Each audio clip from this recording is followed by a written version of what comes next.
Everyone, welcome back to our channel. In today's tutorial, you're gonna see how to enable Snapchat multi-snap recording on Android.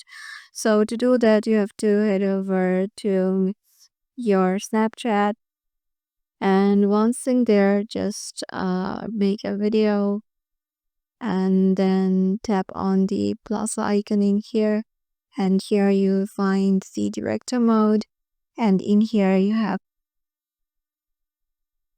after that you find the preview option.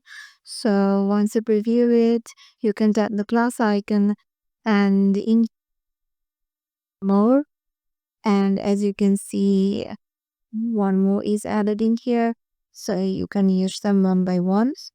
The tick mark, and then you can just save it from here. So yeah, this is how easy to do it. Hope this video will help you out. Make sure to give it a thumbs up and subscribe to our channel, and we'll see you in the next video.